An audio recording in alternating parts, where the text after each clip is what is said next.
타이밍구까지 가기가 밑에 있잖아 여기. 엄마한테 문제 보내줘? 교재 사라고? 아니야. 샀어요. 이러네. 자, 여러분.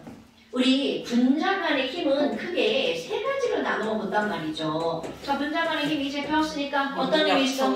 분산력이라고 하는 게 있죠. 쌍극자. 그렇지. 그 다음에 쌍극자 간의 힘이 있죠. 그리고 하나는 수소결합. 그런데 이런 힘들을 갖고 있는 분자도 역시 우리 분자도 세 가지로 나눕니다. 하지마. 분자도 세 가지로 나누는데요. 하나는 무슨 분자? 무극성 분자. 하나는 극성 분자. 또 하나는 수소 결합 물질. 이렇게 세 가지로 나누는 거야. 그런데 분산력은 누구만 갖고 있어요? 말을 잘못했다. 무극성 분자는 뭐만 갖고 있어요? 분산력. 그러니까 결국은 분산력이라고 하는 건 전자의 편극에 의해서 생기는 거잖아. 그럼 얘는 전자만 있다면 분산력은 어떻다는 거야? 전부 다 있다는 거죠. 하지 말라니까 더 해가지고 빠졌네. 자, 분산력은 전부 다 있는 거죠. 하지 말라니까 이 새끼가 진짜. 그러니까 형이야. 왜 해가지고? 네가 그렇게 하잖아? 다른 애들까지 수업에 방해가 되는 거야. 너만 안 하면 괜찮은데.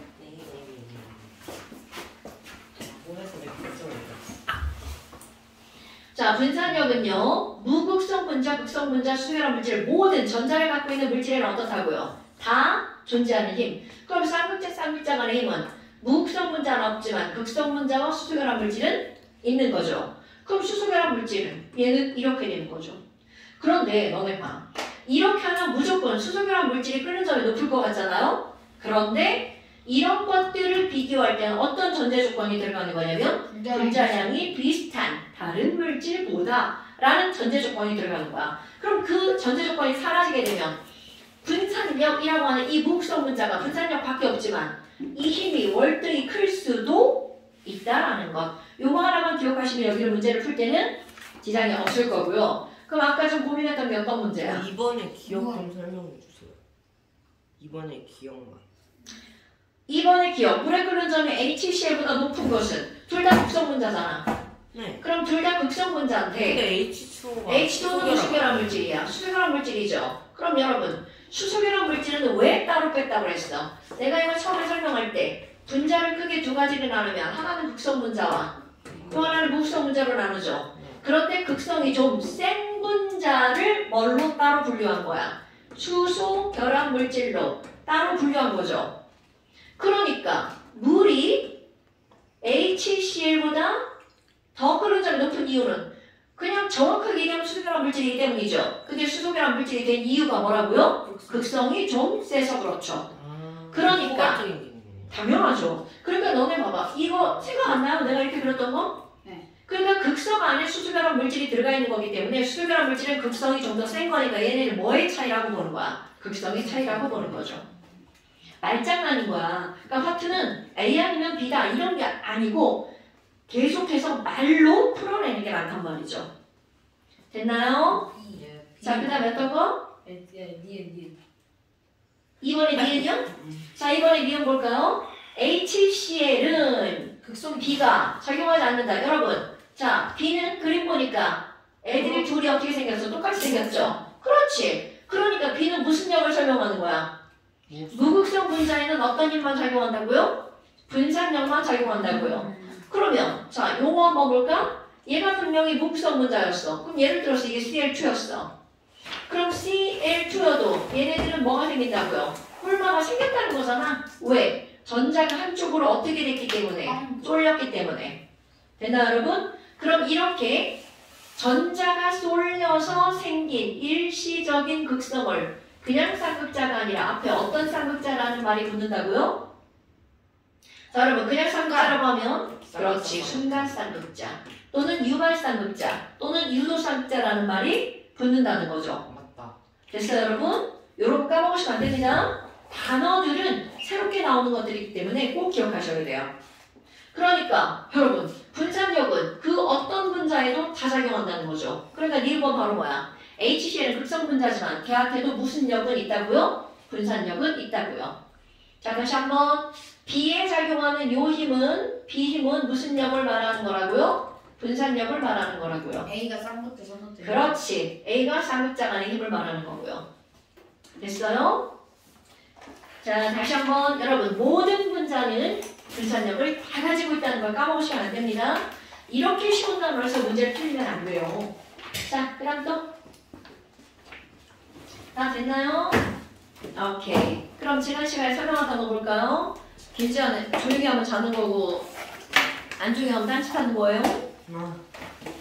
아니. 아니죠? 액체예요? 자, 액체. 네.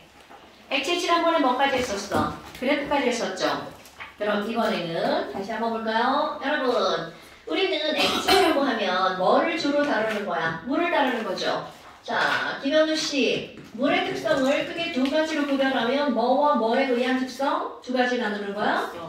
극성과 소, 결합 때문에 나타나는 성질. 그럼 우리 극성으로 설명할 수 있는 건 그 물질의 무엇을 설명하는 거야? 용해성을 설명하죠. 그런데 수소결합을 설명하는 건 다섯 가지가 나오죠. 그 다섯 가지 뭐였어? 비, 밀, 표, 기, 끌 이렇게요. 그럼 이 비라고 하는 거는 비열이 어떻다는 걸 나타내는 거야. 크다라고 하는 걸 나타내는 거죠. 근데 비열이라는 건 뭐야? 물의 온도가, 물질의 온도가 올라가는 정도를 나타내는 거죠. 그러다 보니까 물의 비열이 크다라고 하는 건 물이 분자 운동에서 뜨거워지려면 수소 결합을 끊어야 되죠. 그러니까 비열이 큰 게 바로 무슨 결합 때문이라는 거야? 수소 결합 때문이라는 거죠. 오케이? 그 다음에 밀도라고 하는 건 우리 지난번에 이제 밀도를 아까 그린 거죠. 그래서 조현우님 4도시 물의 밀도는 몇 도인가? 얼마죠? 1이요. 1. 그럼 0도시 물의 밀도는요? 0.999. 오케이. 그러면 왜 4도시에서 0도시로 온도가 낮아질 때 밀도가 감소했나요?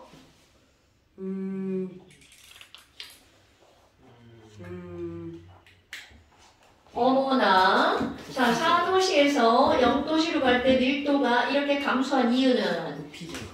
부피가 왜 증가했죠? 수소 결합력이 커지면서 육각형을 형성하고 있는 중이었죠. 혈관 부피 증가해요. 네. 그러니까 결국은 0도시 물이 가볍고요. 4도시 물이 무겁죠. 그럼 0도시 물이 위에 있으니까 자, 이 구간으로 설명할 수 있는 거 바로 물은 어디부터 온다는 걸 설명할 수 있다고요? 위부터 온다는 걸 설명할 수 있는 거야. 자, 그러니까 이런 것들이 너네들 이제 시험 문제 나올 수 있다는 거죠. 그렇다면 이제 우리 뭘 한번 볼 거니? 요거 한번 볼게요. 지난번에는 온도에 따른 밀도 변화 그래프를 했죠? 그럼 오늘은 바로 뭘 할 거니? 너네 얼음을 가열한다고 생각해봐. 그럼 얼음을 가열하면 온도가 어떻게 되나요? 올라가죠. 그런데 가열 시간에 따라 이제 온도 변화 그래프를 그릴 건데 마구마구 항상 올라가는 건 아니죠. 자, 얼음이 녹고 있는 동안에는 온도가 변해 안 변해? 얼음이 녹고 있는 동안. 자, 얼음이 녹는 온도를 우리는 몇 도시라고 하죠? 0도. 자, 가열을 한번 해볼 겁니다. 가열 시간. 그리고 또 하나 이런 걸 가열할 때 아무렇게나 가열하는 게 아니라 일정한 세기의 불꽃으로 가열하는 거야. 그랬을 때 영하 10도씨의 얼음을 가열해봐. 그럼 온도가 어떻게 되겠어요? 올라가겠죠? 그런데 가열을 하고 있음에도 불구하고 더 이상 온도가 올라가지 않는 구간이 생기죠? 이때를 우리는 뭐라고 부르는 거냐면 융해가 되고 있는 구간. 그럼 온도로 따지면 0도씨가 되겠죠? 그런데 다 녹았어. 그럼 그 다음은 다시 온도가 올라가죠? 그러다가 온도가 이 가열함에도 불구하고 온도가 더 이상 올라가지 않는 구간이 또 하나 생기죠. 그렇죠. 이런 걸 우리는 끌어요. 뭐라고 하는 거야? 기화가 되고 있는 구간이죠. 그러다가 이게 다 끓고 나면 다시 온도가 올라가죠. 그럼 이렇게 기화가 되고 있을 때 그때의 온도를 우리는 뭐라고 부르는 거야? 끓는 점, 100도라고 하죠. 그런데 봐. 여기서 눈여겨보아야 할 구간이 두 가지 패턴으로 눈을 여겨보아야 되는데요. 자, 얼음의 온도가 올라가는 곳의 기울기와 물의 온도가 올라가는 곳의 기울기가 다르죠. 그리고 수증기가 온도 상승하는 기울기가 다르죠. 그렇다면 일정한 세기의 불꽃으로 가열하고 있는데 기울기가 달라지는 이유는 바로 뭐니? 자, 우리 화원 맨 마지막 단어를 한번 볼까요? 어떤 물질에게 공급된 열량표는 Cm 델타 T죠. 자, 그럼 델타 T로 바꿔볼까요? 자, 델타 T는 C 곱하기 M분의 뭐야? Q죠. 그럼 얘네들은 자, 얼음을 가지고 가열하니까 질량은 변하지 않죠. 그럼 일정한 세기의 불꽃으로 가열하니까 시간당 공급된 열량도 똑같죠. 그렇다면 이들의 온도 변화의 기울기는 무엇과 관련이 있는 거야? 비열과 관련이 있는 거죠. 그런데 여기 비열 봐봐. 온도 변화의 기울기가 물이 가장 어떻다는 거야? 원만하죠? 그럼 물이 가장 원만하다는 건 이들의 비열은 세 가지를 한번 비교해 볼까요? 누가 가장 크다는 거야? 비열과 온도 변화는 반비례하죠? 그럼 물이 제일 크고요. 그 다음에 얼음, 그 다음에 수증기가 되겠죠. 오케이? 그러면 결국은 얘네들은 여기에 공급된 열을 계산하려면 C 곱하기 M 곱하기 델타 T를 계산하면 되겠죠. 자, 그런데 이번에는 어디를 눈여겨 봐야 되냐면 아니, 그럼 뭐야? 얼음이 녹을 때도 분명히 열이 공급이 되죠. 그런데 그 열이 공급이 되는데 문제는 얘네들은 온도 변화가 없죠. 그럼 이때의 열을 우리는 뭘로 계산을 할 거니? 바로 가열 시간으로 계산을 할 겁니다. 가열 시간이 일정한 세기의 불꽃으로 가열하니까 가열 시간이 만약에 여기 5분이라고 한번 생각해 보세요. 그럼 여기는 훨씬 더 길어졌죠. 그러니까 물이 얼어서 얼음으로 변할 때, 반대로 얘기하면 얼음이 녹아서 물로 변할 때랑 물이 끓어서 수증기로 변할 때 그때 걸린 시간이 다르죠. 그 얘기는 바로 무슨 얘기일까? 융해할 때 필요한 열과 기화될 때 필요한 열이 어떻다는 거야? 다르다는 걸 말하는 거죠. 됐나요, 여러분? 아이고야. 그럼 이런 기화열이라고 하는 것은 융해열보다 어떻다는 거야? 훨씬 더 큽니다. 대략 그렇지만 이거 한 6배, 7배 정도 되는 숫자예요. 숫자는 외울 필요가 없겠죠? 자, 그러면 기화열과 융해열의 크기를 비교할 수 있죠. 그러니까 이 그래프에서 일단 비교할 수 있죠? 융해열과 기화열의 크기 비교할 수 있죠? 그리고 또 하나는 이들의 녹는 점과 무엇도 알 수 있는 거야. 끓는 점도 알 수 있죠. 그럼 물에 끓는 점은 100도씨야. 자, 물에 끓는 점이 이렇게 높은 이유, 바로 무슨 결합 물질이기 때문이라고요? 오케이. 그럼 물의 비열도 이렇게 큰 이유, 얘도 무슨 결합 물질이기 때문이야? 수소 결합 물질이기 때문이죠. 마찬가지로 기화열이 이렇게 많이 필요한 이유가 바로 뭐라는 거야? 이들의 수소 결합을 완전 끌어서 어떻게 하는 거야? 날려버리는 거죠. 그러니까 기화열의 큰 이유도 바로 이들의 무슨 결합 물질이기 때문이라고요? 수소 결합 물질이기 때문이라고요. 됐나요, 여러분? 이런 그래프는 별거 아닌 것 같아도 너네 이제 뭐 올림피아드나 영재고 시험을 볼 때는 아주 기본적으로 알고 있어야 되는 그런 내용들이죠. 그 다음에 이제 표면장력. 여러분 표면장력 얘기 들어본 적 있나요? 네. 자, 현우야. 아이고, 미안해. 이면우야. 표면장력. 대략 알고 있는 표면장력이 뭐예요, 여러분? 물끼리 끌어당기는. 물끼리 끌어당기는 힘. 맞아요. 자, 여기서 이 표면장력이 뭐냐 모르면 가장 쉽게는 뭐라고 표현할 거냐면 물이라는 말을 액체로 바꿔볼까요? 액체가 자기들끼리 끌어당기죠. 그럼 끌어당기니까 점점 모여들 거 아니야. 그럼 모여들면 그들이 만드는 표면적이 어떻게 될까요? 작아지겠죠. 표면 장력이라는 건 표면에서 끌어당기는 힘이야. 그러니까 얘네들은 표면 장력은 액체 분자들끼리 잡아당겨서 그들의 표면적을 어떻게 하려고 하는 힘이니? 최소화하려는 힘. 이거를 가지고 우리가 뭐라고 하는 거냐면 표면장력. 근데 사실은요, 이 표면장력은 어떤 거냐면 세게 끌어당기니까 그걸 끌어당길 때 에너지가 어떻게 돼? 많이 들어가겠죠? 그래서 표면장력의 가장 정확한 정의는요, 단위 면적을 물에 있는 액체의 단위 면적에 가해지는 에너지. 그래서 액체간의 인력을 끊기 위해서 단위 면적에 가해지는 에너지야. 그럼 그걸 더 쉽게 표현하면 에너지가 많이 들어가면 표면 장력이 어떻다는 거야? 크다라는 걸 말하는 거죠. 오케이? 그런데 문제는 이 표면 장력이 커서 최소화한다고 나왔잖아요? 여러분, 너네들이 알고 있는 도형 중에서 입체 모양 중에서 표면장력이 표면적이 가장 작은 거 9. 오케이. 그러니까 표면장력이 클수록 그들은 9를 이룬다는 거죠. 근데 9도 큰 9가 아니라 어떤 9를 이루는 거야? 작은 9를 이루는 거죠. 그럼 예를 들어서 어떤 표면에다가 액체를 이렇게 두 가지를 떨어뜨렸는데 하나는 이렇게 만들어지고 하나는 이렇게 만들어졌어. 그럼 누가 더 완벽한 9에 가까운 거야? 왼쪽. 왼쪽이죠. 그러니까 A하고 B하고 표면 장력이 누가 더 크다는 거야? A가 더 크다는 거죠. 그럼 이렇게 둥근 모양으로 나오는 게 다 표면 장력을 설명하는 건데, 특히 내가 이제 플립에 이슬이 이렇게 맺혀 있잖아요. 그럼 이슬이 맺혀있는 이유, 이슬이 동그란 이유를 설명하는 거. 바로 물에 무엇으로 설명하는 거야? 표면 장력으로 설명하죠. 그런데 만약에 물 분자 사이에 오염된 물이야. 막 이물질이 섞여 있어. 그럼 이슬이 동그란 게 아니라 어떻게 될 수도 있어? 이렇게 퍼트려진 이슬이 만들어질 수도 있다는 거죠. 그러니까 이거는 뭐가 똑같냐면 아무리 똑같은 물이어도 그냥 순수한 물과 소주, 그거는 에탄올이 불순물로 들어가 있죠. 그러니까 물과 소주는 표면 장력이 누가 더 크다? 소주보다 에탄올이 아니 물이 더 크다라는 걸 설명하는 거죠. 그런데 이제 이거를 이렇게 모양이 둥글다라고 하는 건 이런 것뿐만이 아니라 또 뭐가 나오냐면 너네 혹시 막 그 물에 떠다니는 애게 누구야? 소금쟁이. 소금쟁이가 물에 빠지지 않는 이유 뭐 이런 것도 설명을 하죠. 근데 그건 딱 하나로만은 설명을 할 수가 없어요. 소금쟁이가 물에 빠지지 않는 이유를 설명을 할 때는 일단 물에 표면 장력 들어가고요. 그 다음에 두 번째는 뭐가 들어가는 거냐면 이 소금쟁이가 발의 모양이래요. 발의 모양이 이렇게 확대를 해보면 이렇게 생겼대. 그러니까 이렇게 탁 잡을 때 요 온통 들어간 여기 부분에 뭐가 들어가는 건 공기가 들어가는 거야. 그러니까 부력이 생기죠. 부력은 중학교 1학년 2학기 과정에 나오는 거 아시죠? 이렇게 2학기에 나와. 힘. 네? 1학기 나오고. 이거 좀 했는데. 했어요. 그럼 니네는 먼저 배운다 우리 그래. 나 아직 안 했는데. 그러니까 원래는 2학기 과정이에요. 돌 암석하는 거. 그거 끝났는데. 열기고 말하는 거 아니야, 부력. 그 부력 말고 저기 중력 힘 파트에서 나오는 그거 거. 했는데. 뭐 했는데. 그럼 니네는 그 책을 너 먹었어. 뒤에 있는 걸 먼저 배운 거야? 저희 수수 이상해요. 그러니까 먼저 배웠네. 1학기긴 해요. 쌤들이 수수 이상해요. 아니 무슨 하다는 한 명은 중간에 시작하고 한 명은 앞에서 시작해. 한 명은 암숙하고 한 명은 미정쌤.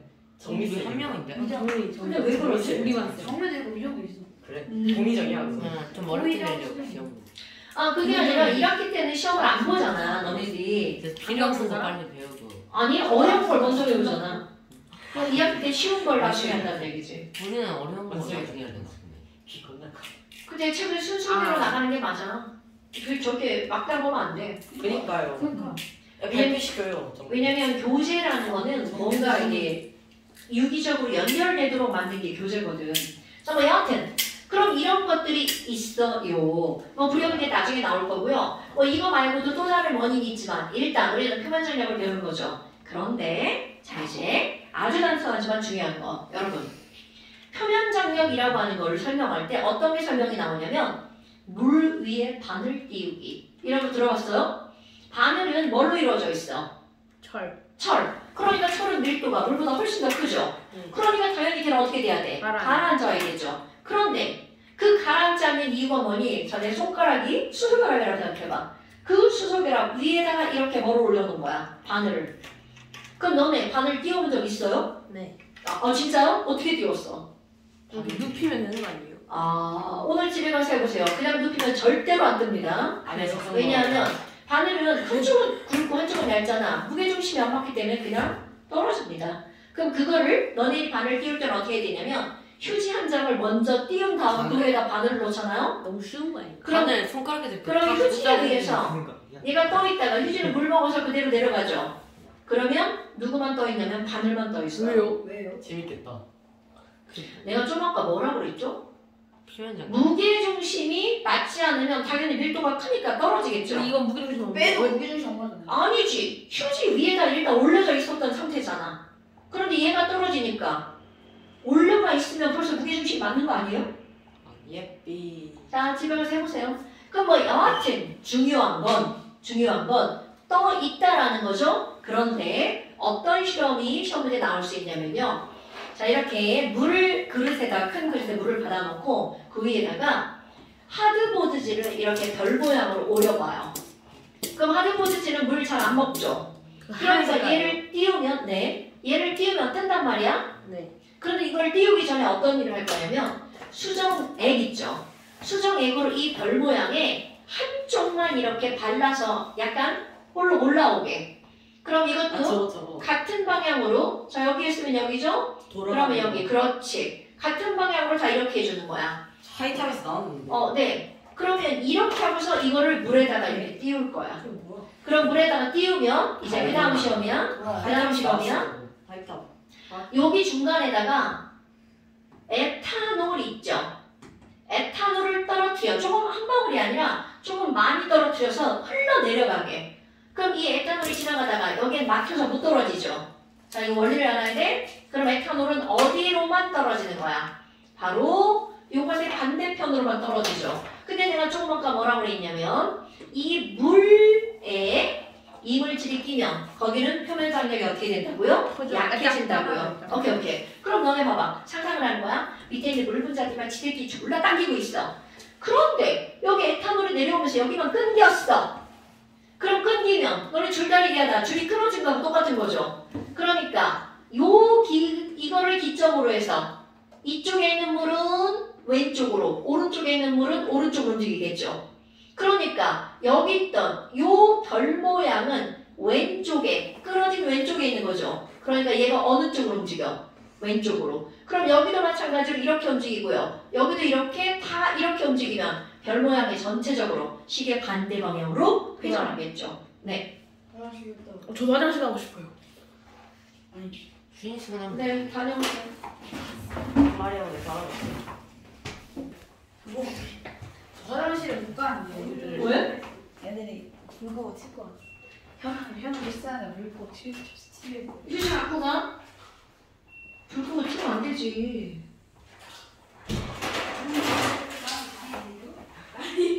갑자기 존나 많이 나와.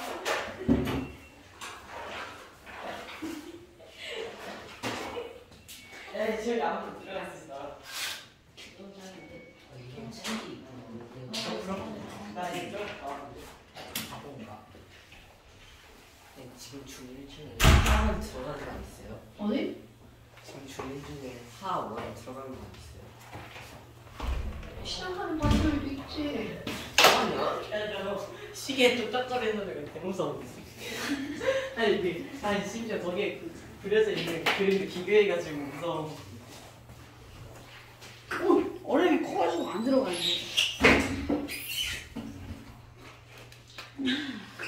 자, 그 다음에 이제 앉아봅시다. 않았어요.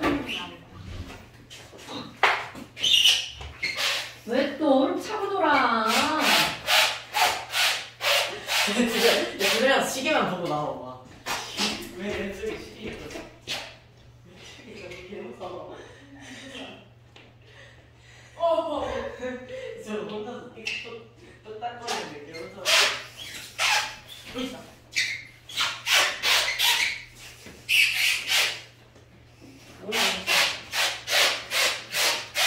무기랍이야.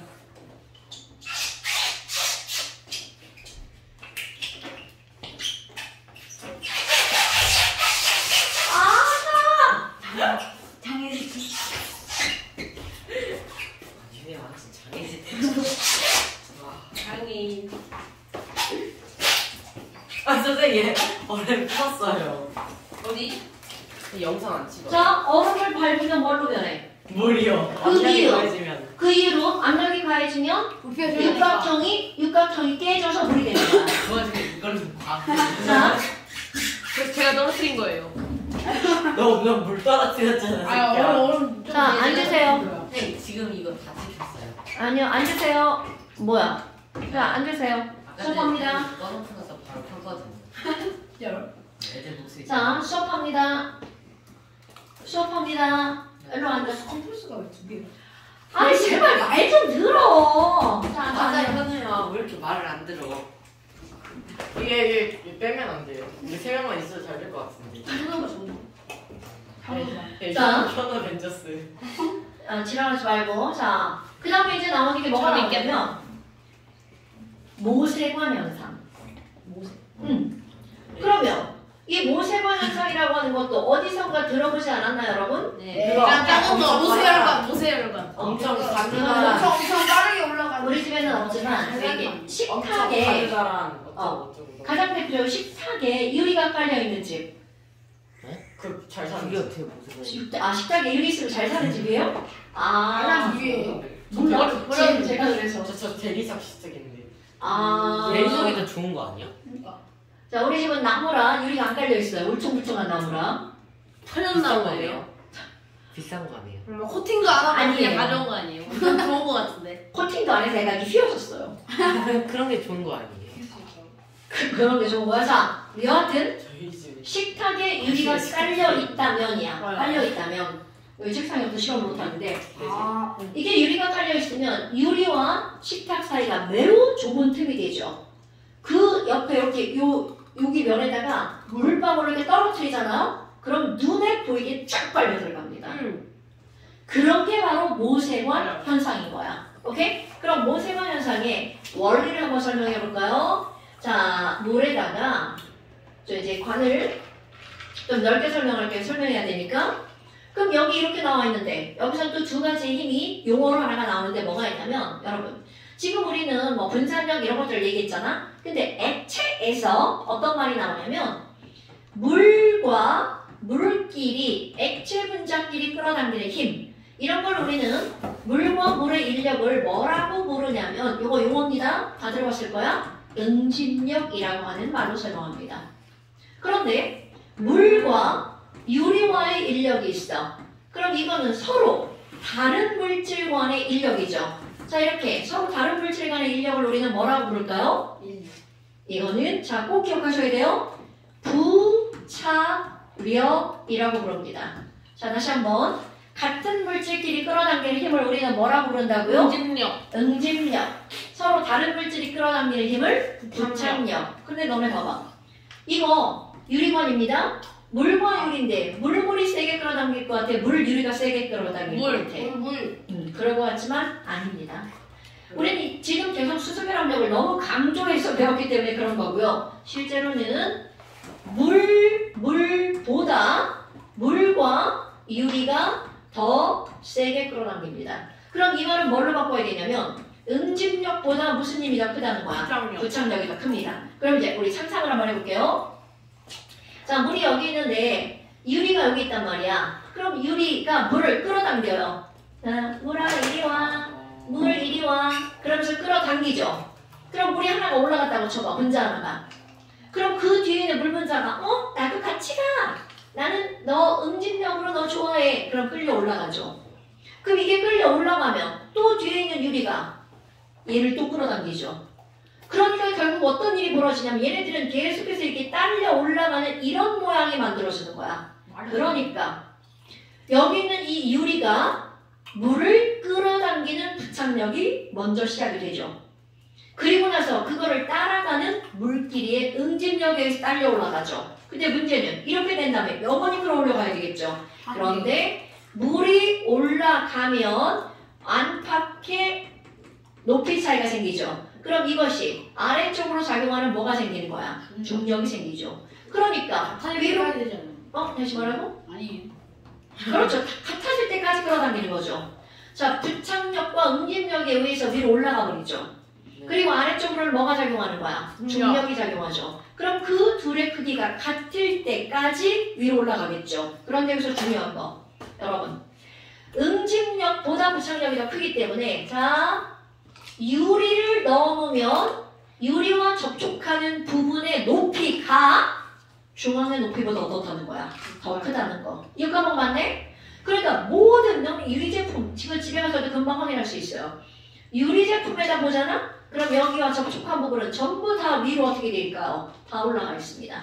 그럼 이거를 설명하는 거 뭐가 뭐보다 크기 때문이라고요? 응집력, 부착력이 응집력보다. 그렇지. 부착력이 응집력보다 크기 때문입니다. 집에 가서 해봐요. 그럼요. 이건 금방 확인할 수 있어요. 당연하죠. 모든 유리는 부착력이 더 큽니다. 자, 그렇다면 지금 여기 나와 있는 걸 이거보다 자, 이게 중요한 거야. 가는 유리관으로 쓴다면 이라는 거야. 똑같은 재질의 두께만 얇아진다면 당연히 부착력 크기 변해 안 변해? 안 변하죠? 응집력 크기 변해 안 변해? 그러니까 이들이 올라갈 수 있는 부착력과 응집력의 크기가 안 변하기 때문에 그들이 올릴 수 있는 물의 무게, 즉 중력도 변해 안 변해? 안 변한다는 거죠. 그러니까 결국 가늘수록 위로 올라가는 높이가 더 커지는 이유는 부착력과 응집력이 달라지지 않기 때문이죠. 됐나요, 여러분? 아니 그러면 가늘수록 더 많이 올라간다는 게 되죠. 이런 원리로 실제로 식물의 물 물관에서 물이 물관을 타고 쭉 나무 끝까지 올라가는 그것 중에 하나가 바로 뭐라는 거야? 모세관 현상. 물론 모세관 현상에는 물에 뭐도 들어가 있는 거야? 응집력도 들어가 있는 거겠죠? 그래서 이게 중학교 2학년인가 광합성 할 때 시험 문제 나오는 거예요. 물이 상승하는 원동력이 될 수 있는 힘을 있는 대로 쓰라고요. 그럼 그 첫 번째가 바로 뭐야? 모세관 현상. 두 번째가 물끼리 응집력. 그거 배운 사람. 부착력. 어디서 나와요? 뭐 한다고? 중학교 2학년 과정에 광합성에서. 그렇지 않고요. 광합성에서 물이 올라갈 수 있는 이유. 그 다음에 이제 또 증산작용. 그런데 모르죠? 기억이 안 나. 모르는 건 패스할게요. 알아. 자, 뭐 여하튼 올라가는 원인으로 가장 중요하고 우리가 지금 배우고 있는 거 뭐가 들어간다고요? 모세관 현상이 들어간다고요. 됐나 여러분? 그런데 자, 여기 있는 거를 뭘로 바꿀 거니? 물을 수은으로 한번 바꿔볼 거예요. 여러분, 수은은요, 금속결합이죠. 그러면 수은과 수은끼리의 인력. 자, 그러니까 수은의 응집력은 물의 수소결합력을 월등하게 뛰어넘는 힘입니다. 왜? 금속결합력이니까. 자, 금속결합력은 상당히 강한 힘입니다. 그럼 얘네들은 수은과 유리와의 부착력보다 어떻다는 거야? 월등히 큰 힘이에요. 그렇다면 여기다 이렇게 아무리 유리관을 꽂아놔도 부착력이 더 약하죠. 그러니까 타고 올라가는 일은 있을 수 있다 없다? 없다. 오히려 자기들끼리 뭉치는 힘이 더 크지. 그런데 얘네들은 자기들끼리 뭉치는 힘이 더 크니까 어떤 일이 벌어지는 거야? 요런 힘이 만들어지겠죠. 모양이. 그럼 결국은 얘네들은 자기들끼리 응집력은 이 구에 어디로 만들어지는 거야? 중심으로 만들어지죠? 거기다가 수은은 무거우니까 중력까지 크게 작용하죠. 즉 무슨 말이니? 여기 있는 이 수은은 자 볼록하게 올라오면서 아래쪽으로 내려가는 현상이 나타난다는 거죠. 그럼 이것도 모세관 현상 맞습니다. 그럼 위로 올라가는 것도 모세관이고 아래로 내려가는 것도 모세관이죠. 얘네들은 가늘게 만들면 높이의 차이가 생기죠? 그 차이가 모세관 현상인 거야. 그런데 중요한 건 벽 타고 올라가는 건 이렇게 아래로 볼록하는 것은 뭐가 더 크기 때문이라고요? 부착력이 응집력보다 크기 때문이야. 그런데 위로 볼록하는 것은 뭐가 더 큰 거라고요? 응집력이 부착력보다 더 큰 거야. 이게 오늘 포인트. 이게 오늘 포인트입니다, 여러분. 그러니까 수온을 집어넣으면 전부 다 어떻게 된다는 거야? 다 이게 내려가는데 볼록한 게 이렇게 만들어지죠. 오케이? 물을 넣으면 어떻게 된다고요? 오목하게. 그런데 물에서도 볼록하게 만들 수가 있어요. 그거는 유리를 쓰지 않고 뭐를 쓰면 볼록하게 만들어지니? 쇠. 알루미늄. 물과 얼음. 뭐를 쓰면 되냐면 여러분 물은요 나무. 극성분자죠. 그럼 여기다가 전기를 띠지 않는 물질을 갖다 사양화 넣으면 탄소. 아이고 관을 만들 건데 막 사양화탄소로 자 비닐로 막대를 만들어. 비닐은 그럼요 여러분 비닐과 자 비닐과 섬유와 플라스틱은 다 똑같은 거예요. 빨대죠 빨대. 폴리에틸렌. 빨대. 빨대 뭘로 같은 만든 빨대냐면 폴리에틸렌으로 만든 빨대. 근데 빨대가 비닐로 만든 거예요? 자 다시 한번 여러분 폴리에틸렌. 비닐, 예스. 플라스틱, 합성 섬유 얘네들은 다 같은 거예요. 비닐 없으면 들었어요. 모양을 어떻게 만드느냐에 따라 달라지는 거죠.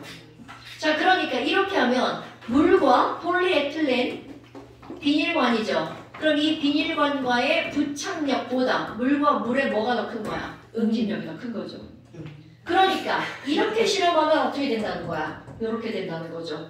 그러니까 결국은 재료가 뭐냐에 따라 달라지는 건 응집력과 무엇의 차이라고요? 부착력의 차이라는 걸 까먹으면 안 돼. 자, 그래서 자 완자 숙제. 완전 숙제였어요 열심히. 숙제 근데 이게 좀 알려주시면 안 돼요?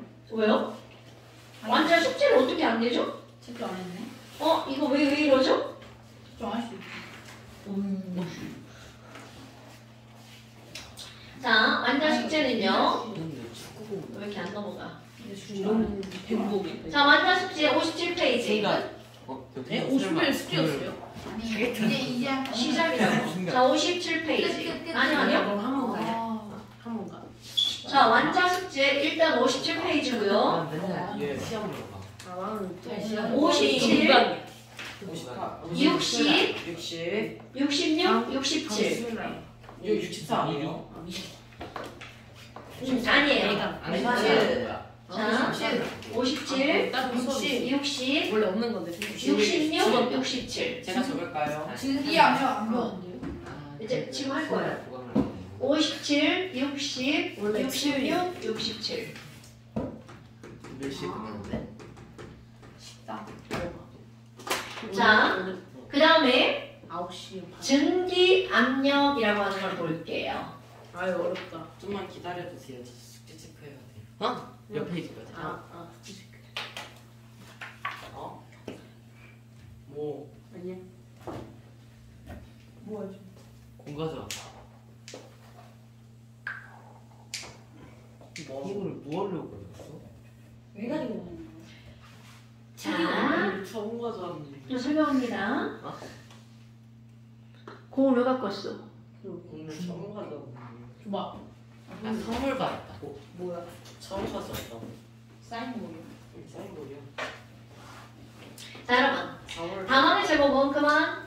단원의 제목은 뭐라고 써있어? 증기 압력이라고 써있죠. 새로운 영어네. 네, 새로운 단원이에요. 이렇게 많은가 봐. 어디지? 4단원? 아, 이게 또 교재가 바뀌어가지고 이렇구나. 최대. 어디에다 쓰냐면요. 아니요. 26페이지에다 썼어요. 26페이지 밑에 있죠, 오른쪽에. 거기다 필기하시면 돼요. 오른쪽. 네. 자, 지금 이거는 뭐가 나오냐면 액체의 단원이 증기압력이야. 그런데 이 액체의 증기압력 단원은 이 단어만 얘기 안 했고요. 너네 어디에서 좀 한 번쯤 다뤄본 거냐면 화원 동적 평형에서. 까먹었는데. 까먹어도 괜찮아요. 자, 여러분. 우리 어떤 액체를 이렇게 내비뒀어요. 그럼 어떤 액체를 두면 표면에서 뭐가 일어나나요? 증발. 증발이 일어나죠. 그리고 이거를 이렇게 밀폐시켜서 시험을 할 거야. 그럼 밀폐시키면 얘네들 처음에는 자, 물이 뭘로 변할 거야? 수증기로 변하죠? 그럼 물이 수증기로 변하는 걸 우리는 뭐라고 한다고요? 증발이라고 한다고요. 네. 그럼 이 화살표의 개수를 우리 증발 속도라고 한번 해볼까요? 맞아요. 그럼 이게 수증기가 늘어나니까 이 돌아다니던 수증기가 막 운동을 하죠. 그럼 운동하다 보면 지가 갖고 있는 에너지를 잃어버리죠. 그러니까 얘네들 다시 물속으로 어떻게 돼? 퐁당 들어간단 말이죠. 이렇게 퐁당 들어가는 걸 우리는 뭐라 그래? 응축 또는 응결이라고 하죠. 그때의 화살표를 응결 속도라고 한번 해봅시다. 그런데 맨 처음에는 증발하는 화살표의 개수가 응결되는 화살표의 개수보다 어때요? 많았어요. 많아지죠. 그러니까 처음엔 증발 속도가 더 빠르단 말이야. 그러니까 지금 봐. 3개 증발했는데 하나 응결했죠. 그럼 알짜 증발량이 몇 개야? 2개죠. 그러면 계속해서 또 증발이 더 일어나겠죠. 네. 그래서 결국은 수증기가 많아진다면 언젠가는 이들은 어떤 거에 도달하는 거야. 그렇지. 그래서 충분한 시간이 지나면 증발 속도와 응축 속도가 어떻게 하는 거야? 같아지는 시점이 도달하죠. 자, 그럼 중요한 거 봐봐. 이렇게 얘네들이 같아지는 시점을 우리는 4글자로 뭐라고 부르는 거야? 동적, 평형 또는 다른 말로 뭐라고도 부른다고요? 호화 상태라고도 부른다고요. 자, 그럼 이제 중요한 걸 한번 볼까요? 이게 중요한 거야, 여러분. 그럼 이렇게 동적 평형이 이루어졌으면 증발과 응결 속도가 똑같죠? 그럼 위쪽에 수, 증, 기, 분자의 개수는 더 이상 늘어날까 안 늘어날까? 안 늘어나. 더 이상 줄어들까 안 줄어들까? 안 줄어들죠. 자, 그럼 봐봐. 요 수증기의 몰수가 더 이상 변하지 않죠. 그럼 수증기에 의한 압력도 어떻게 될까요? 더 이상 변하지 않겠죠. 됐나요, 여러분? 오케이? 네. 어머나. 그렇다면 이렇게 동적 평형 상태일 때 증발된 수증기가 뭐를 만드는 거야? 압력을 만들죠. 이런 걸 우리는 뭐라고 하는 거니? 증 증발된 수증기의 압력을 증기압력이라고 부릅니다. 됐나요, 여러분? 네. 자, 그러면 증기압력은 아무 때나 재는 게 아니고 뭐일 때 재는 거라고요? 동적 평형일 때 증발된 액체의 증기에서 생기는 압력, 이런 걸 우리는 뭐라고 부른다고요? 증기압력. 자, 증발된 기체의 압력을 증기압력. 그런데 너네 봐봐. 아니 그러면 결국은 이런 증기압력에 누가 영향을 주는지를 봐야 되겠죠. 아, 증기압력이라고 하는 건 증발된 기체의 무엇에 비례하는 거야? 몰수에 비례하죠. 그러면 자, 증발된 수증기의 뭐에 비례하는 거야? 몰수에 비례하는 거죠. 오케이. 그럼 얘는 증기압력이라고 하는 거는 증발 속도가 클수록 그만큼 수증기의 몰수가 많아질 거 아니야. 그렇다면 이제 화투론. 여기까지 화원입니다. 아니 그럼 너네 봐봐. 증발이 잘 되려면 분자간 인력이 강할수록 증발이 잘 되는 거야? 약할수록 증발이 잘 되는 거야? 당연하죠. 그러니까 여기다가 내가 뭐라고 쓸 거니? 바로 증발 속도는 분자 간의 인력과 어떤 관계라는 거야? 반비례 관계라는 거죠. 그렇다면 도대체 분자 간의 인력에 영향을 미치는 요인은 뭘까라는 거야? 1번. 온도는 어떨까요? 자, 온도가 높을수록 잘 날아가 못 날아가? 잘 날아가요. 그럼요. 온도가 높을수록 인력이 어떻게 되는 거야? 약해져요. 약해지니까 온도가 반비례. 높을수록 증기압력도 어떻게 될까요? 커지겠죠. 자, 커져요. 존나 커진다고. 온도가 겁나 높을수록 존나 커진다고요? 겁나 커진다고. 분자 간 인력이 낮을수록 증기압력이 커진다고요. 그 다음에 또 하나. 액체의 종류에 따라 달라집니다.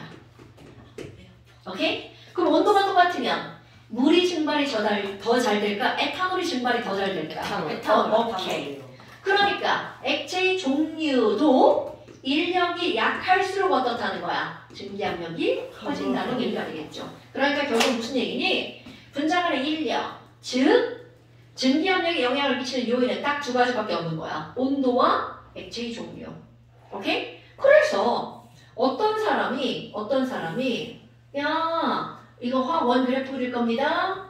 시간이 지나면서 이들의 증발 속도와 응결 속도 아까 한 거를 그대로 그래프 그릴 거야? 한번 그려볼까요? 그럼 여기 T1에서 증발 속도는 그대로인데 응결 속도가 점점 늘어나서 어떻게 되는 거야? 얘네들 이런 그래프가 나오는 거 기억나시나요 여러분? 네. 증발 속도, 응결 속도. 자, 이거를 T1이라고 한번 해볼 거야. 그러면 T1에서 맨 첫 시점, 온도야, 온도. 에서는 증발하는 건 요만큼인데, 응결하는 게 이만큼이니까 알짜 증발량은 요만큼이겠죠. 네. 그럼 그 다음 시점, 알짜 증발량 요만큼이겠죠. 그 다음 시점, 알짜 증발량 요만큼이겠죠. 그러면 두 그래프의 차이가 만드는 이것의 면적이 알짜 증발된 수증기의 개수와 비례하겠네요. 그러니까 요것의 면적이라고 하는 것은 무엇에 비례하는 거니? 증기압력에 비례하겠죠. 그럼 이제 온도를 높여볼까요? 자, 온도를 높이면 뭐가 빨라져요? 증발 속도가 빨라지죠. 그럼 고온이야? 온도를 높였어. T2. 그럼 똑같은 현상이 반복이 되겠죠. 그래서 얘네들은 이렇게 해서 평형이 이루어질 때까지 이런 그래프가 나오겠죠. 그럼 T1일 때랑 T2일 때 그래프의 면적이 누가 더 넓은 거야? T2. 그러니까 저온일 때보다 고온일 때 증기압력이 어떻다는 거야? 크다라는 거죠. 그래서 이번에는 이 똑같은 그래프를 가지고 뭐를 그릴 거니? 자, 온도 T1일 때 온도에 따른 바로 뭐가 나오는 거니? 증기압. 중요한 거야. 자, 온도 T1에 따른 뭐를 하겠다고요? 증기압력. 그럼 지금 여기 보니까 하얀색 면적이 요만큼이라면 T2일 때 빨간색 면적이 더 커졌죠. 그래서 온도에 따른 증기압력을 다 실험적으로 수정해서 그래프를 그리잖아요. 그럼 어떤 그래프가 나오니? 이런 그래프가 등장을 합니다. 그래서 온도에 따른 증기압력 그래프는 다음 시간에 시험 문제 나올 거고요. 오케이? 그럼 이거를 내가 물 이라고 한번 해볼 거야. 자, 온도에 따른 증기압력 그래프 이거를 뭐라고 한다고요? 물. 그럼 여기다가 에탄올의 증기압력 곡선을 한번 그려볼까요? 그럼 조금 아까 뭐라고 했어? 똑같은 온도에서 물의 증기압력이 더 크다? 에탄올의 증기압력이 더 크다? 누가 증가를 더 잘해? 에탄올. 에탄올. 그러니까 에탄올의 증기압력은 물보다 더 클 수밖에 없다는 거죠. 그렇다면 그래프가 하나는 이렇게 나오고 이거는 에탄올 A라고 한번 해봅시다. 누가 더 정말 잘하는지 어떻게 알아? 해보면 되지. 그냥 이거는 그냥 커먼센스. 그러니까 에탄올이라고 안 하고 그냥 A라고 한 거죠. 그럼 이거를 가지고 같은 온도에서 자 물과 A 증기압력이 누가 더 크다고요? 그렇지. 자 같은 온도에서 증기압력은 A와 물 누가 더 크냐면 A가 더 크죠. 그리고 그 다음 시험 문제야. 그러면 이들의 분자간 인력은 누가 더 큰데? 이렇게 물어본다고요. 분자간 인력은 누가 더 커야 돼? 물이 더 커요. 그렇지. 물이 더 커야 되겠죠. 지금 여기서 알 수 있는 것은 바로 증기압력을 통해서 분자간의 뭐를 알 수가 있다고요? 인력을 알 수가 있다고요. 그런데 하나 더 들어가 볼까요? 여러분 우리 물이 끓는다라고 하는 말이 나오잖아요. 그럼 이 끓는다라는 말이 도대체 무슨 말이니? 그래서 자 이거는 정의를 외울 겁니다. 정의를 외울 겁니다. 여러분 아까 지금 여기에서 어떤 물의 증기압력이 있어. 자 물 증기압력 얘가 끓는다는 말이 무슨 말이니? 우리 초등학교 때 배우는 또는 중학교 때 배우는 액체 내부에서 기체가 생겨서 어쩌고저쩌고 이런 거 말고요. 정의적으로 끓는다 그 외부의 압력과 내부의 압력이 같아져. 그렇지. 자 너네 봐봐. 얘가 끓어서 나가려면 중요한 거야. 이거 설명 들으셔야 돼요. 얘가 끓어서 나가려면 바깥쪽에 대기가 이것을 누르고 있죠. 그럼 누르고 있는 힘을 이기고 바깥쪽으로 나가는 거죠. 그럼 언제 이기니? 얘네들이 대기압과 내부에서 빠져나가라는 압력이 같으면 그 순간부터 빠져나갈 수가 있겠죠. 그래서 이거를 뭐라고 정의를 내는 거니? 여러분 끓는 점은요 우리가 이제까지 알았던 그런 허접한 걸로 외우면 안 됩니다. 끓는 점의 정의를 외우는 거야. 자 대기압과 그럼 액체가 여기서 빠져나가는 걸 우리는 뭐라고 부르는 거니? 액체의 증기압력. 내부 압력이라고 하면 안 돼? 자, 대기압과 액체의 뭐가? 증기압력이. 자, 끓는 점의 정의입니다. 대기압과 그 액체의 뭐가요? 증기압력이 중요한 단어가 나오는 거야. 같을 때의 온도. 이런 걸 우리는 뭐라고 부르는 거냐면 끓는 점. 이거를 끓는 점이라고 부른다고요. 자, 이면호. 끓는 점의 정의가 뭐라고요? 대기압과 액체 증기압력이 같을 때의 온도. 오케이. 김현호. 네. 끓는 점의 정의가 뭐라고요? 대기압과 액체 증기압력이 같을 때. 김지아. 끓는 점이 뭐라고요? 대기압과 액체의 증기압력이 같을 때 온도를. 조현호. 끓는 점이 뭐라고요? 대기압과 액체의 증기압력이 같을 때의 온도. 오케이. 까먹으면 안 돼. 자, 그럼 너네 봐봐. 지금 여기서 요 정의를 가지고 조금 아까 그렸던 온도에 따른 액체의 증기압력을 말 바꾸기 할 거예요. 자, 이거 말 바꾸기 중요한 거야? 지금 뭐라고 했냐면 대기압과 액체의 증기압력이 같을 때의 온도를 뭐라고 부른다고요? 끓는 점이라고 부르는 거야. 그럼 여기 말 그대로 바꿀 거야. 대기압과 증기압력이 같을 때. 그럼 증기압력과 대기압이 같을 때의 온도를 뭐라고 부른다고요? 끓는 점이라고 부른다고요. 그러면 현재 이 그래프가 아까는 온도에 따른 증기압력 그래프였죠. 그런데 이 그래프가 뭘로 바뀌는 거야? 대기압력에 따른 무슨 그래프로 바뀔까요? 끓는 점 그래프로 바뀝니다. 오케이? 그럼 너네 봐봐. 뭐야? 그럼 이게 물이라고 그랬어. 그럼 이 그래프가 무슨 그래프로 바뀌어버린 거야? 끓는 점 그래프로 바뀌어버린 거야. 그럼 이 얘기는 무슨 말이니? T1, 25도. 그럼 25도시에서도 물은 어떻게 할 수 있다는 거야? 끓을 수 있다는 뜻입니다. 단, 압력이. 대기압이 낮으면. 그런데 우리는 물의 끓는 점을 몇 도시라고 맨날 배우고 있어요. 그렇지. 우리는 물의 끓는 점을 100도라고 배우고 있단 말이죠. 그럼 물의 끓는 점이 100도라는 건 대기압이 몇 기압일 때? 1기압일 때. 그럼 이런 거를 우리는 무슨 끓는 점이라고 하는 거니? 표준 끓는 점이라고 부릅니다. 됐나요, 여러분? 아까 전에 자. 그런 적 있잖아요. 문제 풀 때. 다시 한번 여러분 표준 그치, 운동이 끓는 점이라고 하는 말은 바로 뭐니? 대기압이 몇 기압일 때? 1기압일 때의 끓는 점이야. 그러면 이거 말 뒤집어 볼까? 끓고 있다면 그들의 증기압력은 곧 바로 일기압이다. 뭐가 되는? 그렇지. 이 말 엄청 중요한 겁니다, 여러분. 오케이? 자, 표준 끓는 점은 대기압이 1기압일 때의 끓는 점이죠. 그러니까 증기압력이 1기압일 때이기 때문에 액체가 끓고 있다면 온도하고 상관없이 그때의 증기압력은 항상 뭐라고요? 대기압이라고요. 됐습니까, 여러분? 자, 이 그래프로 다시 와볼까요? 우리는 분명히 대기압이 몇 기압일 때? 1기압일 때를 표준 끓는 점이라고 한다고 했죠. 그래서 물의 끓는 점은 얼마가 나온 거야? 요만큼이 나왔죠. 그런데 보니까 A의 끓는 점은 더 낮아요. 그러니까 끓는 점이 물보다 A가 더 높죠? 그러니까 분자간 인력이 누가 더 크다는 거야? 물이 A보다 크다는 거죠. 됐나요, 여러분? 이 끓는 점의 정의는 하늘이 쪽이나도 기억하고 있어야 돼요. 뭐라고요? 하늘이 쪽이나도 기억하고 있어야 된다고요. 기억을 해야 돼요. 네. 한 해줘야 두꺼운 돼. 거 도망가야 돼. 우리 이 어떤 경계를 넘고 다른 5차원의 세계에 가서 써먹을 수도 있어요. 이게요? 자, 아니 그냥 그렇다는 거지. 씨. 자, 그래서 액체의 증기압력. 여러분 완자 한번 봅시다. 완자. 끝까지다. 뭐 30분까지 가야겠다. 천천히 가지고. 뭐 학원? 한자. 진짜 또? 그거 다음 주 수요일 날 수업 있잖아. 그 과학. 그때 한자 가거든. 뭔 시간? 자, 어디를 볼 거냐면 완자 66페이지 11번 문제 보세요. 과일인데요. 아, 미안해. 68페이지 12번 문제 보세요.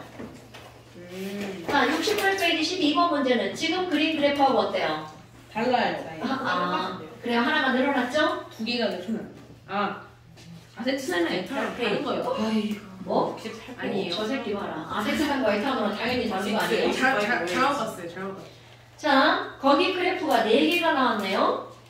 하나, 둘, 셋, 4개가 나왔어요. 그럼 2개든 3개든. 똑같이 해서. 온도에 따른 그렇죠. 증기압력이 제일 큰 건 누구란 얘기야? 자, 온도에 따른 증기압력이 제일 큰 건. 예? 온도에 따른 다이에트레트. 증기압력이 제일 큰 건 세로축이 증기압력이야. 다이에틸 에테르죠. 네. 그러면 기준 끓는 점이 가장 높은 건 누구여야 돼? 아세트산. 아세트산. 오케이. 그럼 네 기억번 20도씨에서 3번. 3번 맞아요. 자, 20도씨에서 증기압력이 다이에틸 에테르가 가장 크다 맞죠? 네. 그럼 디귿번 봐봐. 그럼 다 푼 거네. 분자간 인력은 누가 더 크다? 에탄올이 물보다 크다 틀렸죠? 물이. 기준 끓는 점 누가 더 크다고요? 아세트산. 아세트산. 오케이. 쉬운 자, 그러면 앞에서 배운 우리 U자관의 압력을 읽는 방법 바로 11번. 지금 너네들이 풀어보세요. 그거 풀고 집에 갑니다. 이게 모세혈 말이에요. 무슨 아닌가? 아니에요. 증기압력이에요. 아야 그거. 자, 양쪽의 수온기둥의 높이를 통해서 뭐를 알아내는 거야? 압력을 알아내는 거죠? 네. 자, 이건 수온기둥의 높이 읽는 방법만 알아주면 다 풀 수 있는 문제입니다. 풀어보시라고요. 생각해보시라고요. 네, 생각해.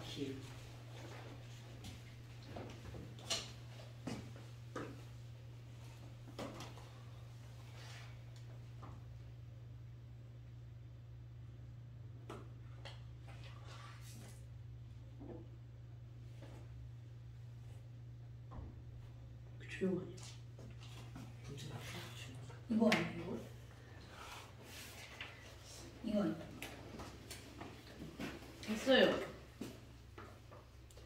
답은 난 잘 모르는데? 네 맞아요. 이거 아니에요? 다 확인해봐도 돼요. 일단 확인해봐요. 풀었으면. 답 C. 23쪽. 왜 플라스크 있어야 돼? 오 맞았다. 맞다. 형이야. 아니야. 내 먼저. 가요? 겠지 뭐. 아니요? 설명 간단해. 설명해야죠. 힌트. Q.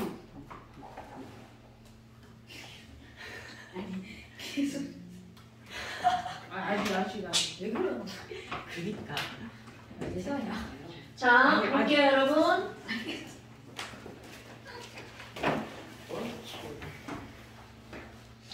자, 지금 여기는 뭐가 나와 있는 거냐면 왼쪽에는 x, 오른쪽에는 y가 들어가 있죠. 네. 그렇다면 너네 봐봐. 지금 여기서 증기 압력이 생기죠. 네. 증발, 동적 평형. 그럼 동적 평형이 이렇게 생겨서 여기로 가서 오른쪽에 있는 얘를 눌러버리죠. 그런데 여기 뭐가 눌려 있어? 뭐가 들어갈 때? 애기야. 그리고 왼쪽과 오른쪽의 높이 차이가 얼마야? H2. 그럼 어떤 관계가 생기는 거야? Y의 증기압력 PY. 자, 어떤 곳을 잘라서? 둘다 H2. 낮은 곳을 잘라서. 자, 낮은 곳을 잘라서 왼쪽 위와 오른쪽 위의 압력을 어떻다고요? 같다라고요.